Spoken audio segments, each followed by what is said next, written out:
देखिए, आप लोगों के सामने अभी पीपीटी पहुंच रही है और आज हमारा जो टॉपिक है इसी से यस संबंधित है। सर। परिवर्तन ये कैसे होते हैं, जो कि हम लोग हमेशा आसपास परिवर्तन देखते हैं, उसी पे आधारित अपना टॉपिक है। तो ये कक्षा 7 का इकाई 4 है और हम लोग इस पर ही बात करेंगे। देखिए, परिवर्तन परिवर्तन किसे कहते हैं? सबसे बड़ी बात ये है कि हम लोग कक्षा 6 में इसको पढ़े थे। किसी को अगर याद हो तो वो बोले, परिवर्तन किसे कहते हैं? Yes sir. वस्तु की अवस्था का रंग, स्वाद एवं गंध तथा प्रकृति में निरंतर होने वाले तो देखिए, वस्तु की अवस्था, आकार, रंग, स्वाद एवं गंध तथा प्रकृति में निरंतर होने वाले बदलाव को क्या कहेंगे? हम परिवर्तन कहेंगे। इसको हम लोग परिवर्तन। कक्षा कक्षा 6 में पढ़े भी थे, याद हो तो आप लोगों को। तो ये क्लियर हो गया, परिवर्तन किसे कहते हैं। परिवर्तन वस्तु की अवस्था, आकार, रंग, स्वाद एवं गंध तथा प्रकृति में निरंतर होने वाले बदलाव को परिवर्तन कहते हैं, जो है।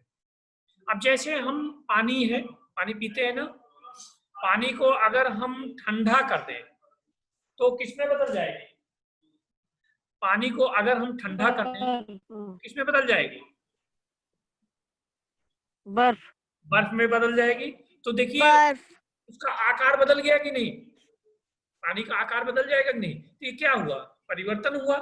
तो आज हम लोगों का जो टॉपिक है, दो परिवर्तन के बारे में पढ़ना है, जो कि कक्षा 7 का एक टॉपिक है, भौतिक एवं रासायनिक परिवर्तन।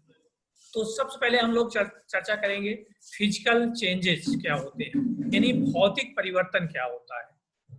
भौतिक परिवर्तन से मतलब उसके जो बाहरी आवरण से मतलब है, जो उसका आकार है, आकृति है, उसमें जो परिवर्तन हो। तो भौतिक परिवर्तन ऐसा परिवर्तन जिसमें पदार्थ का रूप बदल जाता है परंतु कोई नया पदार्थ नहीं बनता है, भौतिक परिवर्तन कहलाता है। भौतिक परिवर्तन के पश्चात सामान्यतः पदार्थ की पूर्व स्थिति पुनः प्राप्त कर सकते हैं। जैसे देखिए, हम लोग, पानी तरल रूप में रहता है, द्रव के रूप में रहता है कि नहीं, और उसको अगर हम ठंडा कर दें तो बर्फ बदल जाता है, बर्फ में बदल जाता है। तो आकार उसका बदल गया कि नहीं? और उसके बाद बर्फ को फिर गर्म कर दें हम तो किस में बदल जाएगा? फिर जल में परिवर्तित हो जा रहा है नहीं, यानी पुनः हम उसकी अवस्था को प्राप्त कर सकते हैं। समझिए बात को। भौतिक परिवर्तन में क्या होता है, मैंने आपसे बताया, जैसे पानी है, पानी को आपने ठंडा कर दिया तो उसका स्वरूप बदल गया कि नहीं, उसका रूप बदल गया कि नहीं, और पुनः जब हम उसको गर्म कर देते हैं तब क्या हो जाएगा? पुनः पानी में बदल जाएगा कि नहीं, जो है। यानी भौतिक परिवर्तन में पुनः पदार्थ की अवस्था को हम प्राप्त कर सकते हैं। ऐसा परिवर्तन जिसमें पदार्थ का रूप बदल जाता है परंतु कोई नया पदार्थ नहीं बनता है, भौतिक परिवर्तन कहलाता है। भौतिक परिवर्तन के पश्चात सामान्यतः पदार्थ की पूर्व स्थिति पुनः प्राप्त की जा सकती है। जैसे बर्फ का जल बनना, मोम का पिघलना। ध्यान रखिएगा, मोम का जलना नहीं, पिघलना। प्याली में ले लीजिए, गर्म कर दीजिए तो पिघल जाएगी। नमक का जल में, पिघलना। बल्ब का जलना, सुई का चुंबक बनना, तौलिया द्वारा पानी सोखना, कागज के टुकड़े को फाड़ना, वाष्प का बनना, ये क्या कहलाता है? भौतिक परिवर्तन कहलाता है। जिसे हम कह रहे हैं वाष्प का बनना, पानी को आप गर्म करेंगे तो किस में बदलेगा? वाष्प में बदलेगा। फिर उसको आप संघनित कर दीजिए, यानी ठंडा कर दीजिए, फिर किस में बदल जाएगा? फिर पानी में बदल जाएगा कि नहीं, जो है। तो ये कैसा परिवर्तन है? भौतिक परिवर्तन है। ध्यान रखिएगा, कागज के टुकड़े को आप फाड़ते हैं तो पुनः उसको उस स्थिति में ला सकते हैं, लेकिन कागज को अगर आप जला देंगे तो दूसरा परिवर्तन हो जाएगा कि नहीं? तो आप लोग याद रखिएगा, ये भौतिक परिवर्तन के बारे में रहा। अगला बात करते हैं हम रासायनिक परिवर्तन, केमिकल चेंजेस क्या होते हैं। ऐसा परिवर्तन जिसमें एक या एक से अधिक नया पदार्थ बनता है, एक या एक से अधिक नया पदार्थ बनता है, एक या एक से अधिक, हाँ बस ठीक है, यही चला लीजिए। एक या एक से अधिक नया पदार्थ बनता है, रासायनिक परिवर्तन कहलाता है। रासायनिक परिवर्तन के पश्चात सामान्यतः पूर्व पदार्थ को प्राप्त नहीं किया जा सकता, ये बात आप याद रखिएगा। ध्यान रखिएगा कि जैसे हम कागज को जलाते हैं तो देखते होंगे काला काला कार्बन टाइप का प्राप्त हो जाता है कि नहीं? क्या उस कार्बन से हम पुनः हम कागज बना सकते हैं? नहीं, पुरानी पहले वाली स्थिति हम नहीं प्राप्त कर सकते हैं। तो रासायनिक परिवर्तन में क्या कह रहा है, इसमें एक या एक से अधिक पदार्थ बन जाते हैं और जिसको हम पुनः उसके पूर्व स्थिति में नहीं ला सकते हैं। मोमबत्ती को आप जला दीजिए, जलाते जाएंगे तो क्या होगा, धीरे धीरे मोम क्या होगा, गैस में बदल जाएगी नहीं, उड़ जाएगी कि नहीं पूरा, तो उसको फिर पुनः मोम में हम नहीं प्राप्त कर सकते। लकड़ी को आप जला देंगे तो क्या पुनः लकड़ी आप प्राप्त कर सकते हैं? नहीं प्राप्त कर सकते हैं। अगरबत्ती को आप जलाइए तो क्या होगा, अगरबत्ती जल जाने के बाद क्या पुनः अगरबत्ती प्राप्त कर सकते हैं? नहीं प्राप्त कर सकते हैं। दूध का फटना, दूध अगर फट गया तो क्या पुनः दूध के रूप में हम प्राप्त कर सकते हैं? नहीं हो पाएगा। फल का पकना, जैसे फल पक गया, आम को आप पका दीजिए, पकने के बाद क्या फिर कच्चा आम बन जाएगा? तो कच्चा थोड़ी ना हो पाएगा। नहीं हो पाएगा। भोजन का पकना, भोजन पक गया फिर क्या हो जाएगा, दोबारा फिर क्या करेंगे आप, भोजन गेहूं को आप रोटी बना डालिए या क्या कहते हैं दाल को आप पका डालिए, पानी पानी हो गया, फिर आप दाल के रूप में नहीं प्राप्त कर सकते हैं उसको। अब आप देखिए भोजन का पचना, जो भोजन पच जाता है, जो हम लोग खाना खाते हैं, तो क्या पुनः उसको भोजन के रूप में प्राप्त कर सकते हैं? नहीं। और हम लोग श्वसन करते हैं, जो सांस लेते हैं, ये क्या होता है, ये भी रासायनिक परिवर्तन है। प्रकाश संश्लेषण, पौधे जो भोजन बनाते हैं वो क्या है, वो भी रासायनिक परिवर्तन है। लोहे में जो जंग लग जाता है वो भी क्या है, रासायनिक परिवर्तन है। और जल का निर्माण, यानी H का 2 परमाणु और ऑक्सीजन का 1 परमाणु मिलकर क्या होता है, H2O बनाता है। अब जल का निर्माण, फिर उसको पुनः हाइड्रोजन और ऑक्सीजन के रूप में प्राप्त करना मुश्किल होगा। तो ये आपका रासायनिक और भौतिक परिवर्तन रहे दोनों, आप आराम से बता सकते हैं और दोनों में अंतर आप समझ सकते हैं।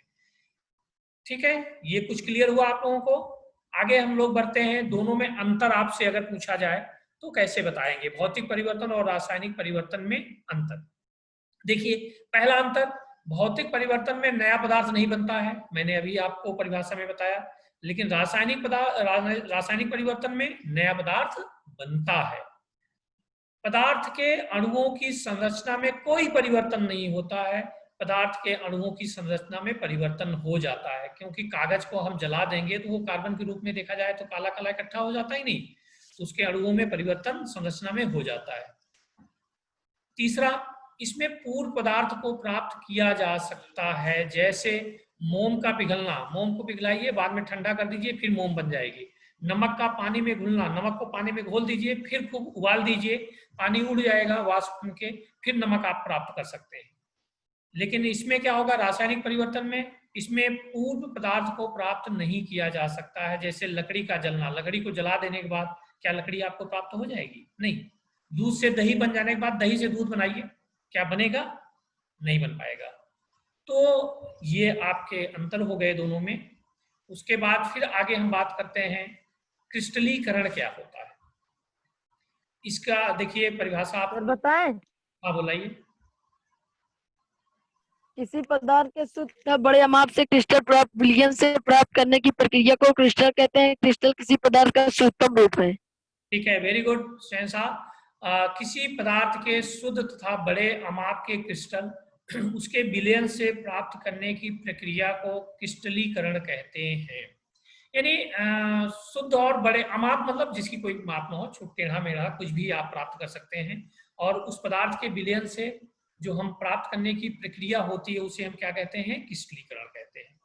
ये आपका थोड़ा सा रहा। इसके बाद फिर हम लोग अभ्यास प्रश्न पर आएंगे, और इसके बाद चलिए अभ्यास प्रश्न पर आते हैं हम लोग। देखिए, पहला आपको इसमें ध्यान दिया जाए, भौतिक तथा रासायनिक परिवर्तन में पहला आपका ऑब्जेक्टिव बहुविकल्पी प्रश्न है। भौतिक परिवर्तन में पदार्थ, अब देखिए भौतिक परिवर्तन में क्या होता है, सही विकल्प आपको चुनना है। पदार्थ के अणुओं में परिवर्तन होता है, होता है इसमें? नहीं होता है। पदार्थ के अणुओं में कोई परिवर्तन नहीं होता है। ये भौतिक परिवर्तन में अभी हम लोग अंतर में भी हम लोगों ने पढ़ा था। रासायनिक परिवर्तन में क्या होता है, अणुओं की संरचना बदल जाती है, लेकिन भौतिक परिवर्तन में क्या, पदार्थ के अणुओं में कोई परिवर्तन नहीं होता है। तो इसका ये जो बा वाला ऑप्शन है यही सही होगा। निम्नलिखित में कौन सा रासायनिक परिवर्तन है? कोयले को पीसकर पाउडर बनाना, कागज का जलना। कागज का जलना। वेरी गुड, कागज का जलना कागज का जलना रासायनिक परिवर्तन होगा। चलिए आगे विकल्प भरने वाला है, इसमें भरा भराया दिखाई पड़ रहा है आपको। गर्म करने पर लोहे का लाल होना, ये क्या होगा? भौतिक परिवर्तन। भौतिक परिवर्तन। लाल होगा, जैसे ठंडा होगा फिर उसी तरह हो जाएगा ना। भौतिक परिवर्तन में वस्तु के भौतिक गुण बदल जाते हैं, यानी बाहरी आकार वगैरह। भौतिक गुण। बल्ब का जलना भौतिक परिवर्तन कहलाता है। चीनी गर्म करना, ध्यान रखिए, भौतिक परिवर्तन। चीनी को पानी में घोलना रासायनिक परिवर्तन। रासायनिक परिवर्तन। ये सुनो, चीनी को जब पानी में घोलते हैं वो भौतिक परिवर्तन हुआ। रासायनिक। यस सर, भौतिक भौतिक। हाँ, पानी को पानी में जब हम घोलते हैं वो भौतिक परिवर्तन हुआ। और चीनी को अगर गर्म करें यानी जला दें, वो क्या हो जाएगा? रासायनिक परिवर्तन होगा। अगर गर्म करेंगे तो रासायनिक परिवर्तन। रासायनिक परिवर्तन। ऐसे परिवर्तन जिसमें नए पदार्थ बनते हैं उसे हम क्या कहेंगे? रासायनिक परिवर्तन कहते हैं। रासायनिक परिवर्तन। चलिए अब इसके बाद हम लोग सही गलत विकल्प पर आते हैं।